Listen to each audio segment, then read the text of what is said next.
الحمدللہ احکام نماز کورس میں ہمارے واجبات بیان کرنے کا سلسلہ جاری ہے، جس میں ہم نے اس سے قبل کلپ میں 11 واجبات ذکر کیے۔ انشاءاللہ 12ویں واجب سے ہم اپنا کلام شروع کریں گے۔ تو 12واں واجب یہ ہے کہ فرض، وتر اور سنت مؤکدہ میں جو قاعدہ اولیٰ ہے، اس میں تشہد کے بعد کچھ نہ پڑھنا واجب ہے۔ یعنی فرض اگر 2 رکعت والی ہے تو اس میں یہ مسئلہ لاگو نہیں ہوگا، کیونکہ اس میں یہی قاعدہ اولیٰ یہ آخرہ بھی ہے، تو اس میں یہ مسئلہ لاگو نہیں ہوگا۔ اسی طرح یہ مسئلہ جو لاگو ہوگا وہ لاگو ہوگا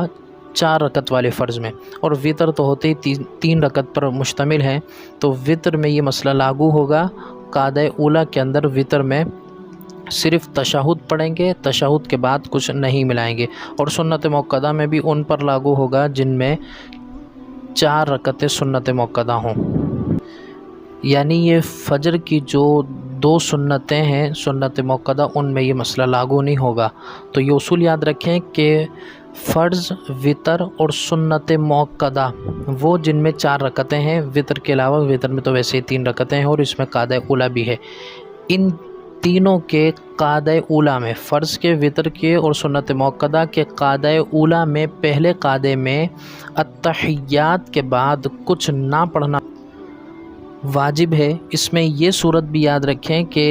فرض، وتر اور سنت مؤکدہ کے قاعدہ اولیٰ میں اگر کسی نے تشہد کے بعد اگر بغیر ارادے سے بے خیالی میں اللہم صلی علی محمد یا اللہم صلی علی سیدنا کہہ لیا تو سجدہ سہو لازم ہو جائے گا، اگر یہ بے خیالی میں ہو، اور اگر جان بوجھ کر اس طرح کیا تو ترک واجب ہوگا اور نماز فوراً فاسد ہو جائے گی، جس کو لوٹانا واجب ہوگا۔ اسی طرح 13واں واجب یہ ہے کہ دونوں قعدوں میں تشہد مکمل پڑھنا یہ واجب ہے،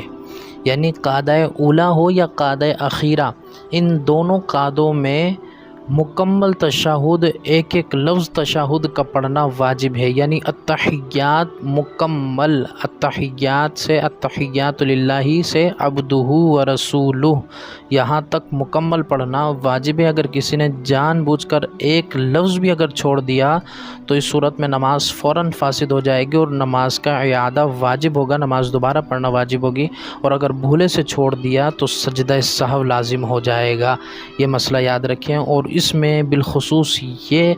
بھی یاد رہیں کہ التحیات پڑھنا مکمل واجب ہے، تو اس کو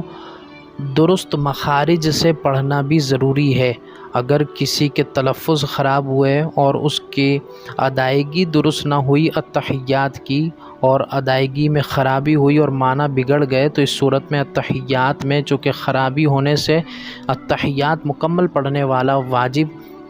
یہ ادا نہیں ہوگا، تو اس سے نماز میں خرابی لازم آئے گی۔ تو ہمیں چاہیے کہ التحیات بھی صحیح قاری صاحب جو قرآن کریم فرقان حمید کی تعلیم دیتے ہیں ان سے سیکھ لیں، تاکہ ہماری نمازیں جو ہیں وہ ضائع ہونے سے بچ جائیں۔ اور 14واں واجب یہ ہے کہ دونوں طرف سلام پھیرتے وقت السلام، یہ لفظ السلام 2 بار واجب ہے۔ علیکم یہ واجب نہیں ہے، یہ سنت ہے، مگر جب دونوں طرف سلام پھیریں گے تو اس طرف سلام پھیرتے ہوئے بھی السلام جو بولیں گے، لفظ السلام یہ واجب ہے اور علیکم یہ سنت ہے۔ پھر اس طرف جب دوسری طرف سلام پھیریں گے تو اس میں بھی السلام یہ لفظ جو ہے یہ واجب ہے، اور علیکم اس کے ساتھ ملانا یہ سنت ہے۔ مکمل ہم اس طرح پڑھتے ہیں السلام علیکم ورحمۃ اللہ، تو اس میں یاد رکھیں کہ لفظ السلام جو ہے یہ صرف یہ واجب ہے دونوں طرف سلاموں میں۔ اسی طرح 15واں جو ہمارا واجب ہے وہ ہے وتر میں تکبیر قنوت کہنا، یعنی وتر کی تیسری رکعت میں سورت ملانے کے بعد دعائے قنوت سے پہلے جو تکبیر کہی جاتی ہے قنوت کی، اسے تکبیر قنوت کہتے ہیں، اور تکبیر قنوت کہنا یہ واجب ہے۔ اسی طرح وتر میں دعائے قنوت پڑھنا واجب ہے، یعنی تکبیر قنوت کہنا بھی واجب ہے اور دعائے قنوت پڑھنا بھی واجب ہے۔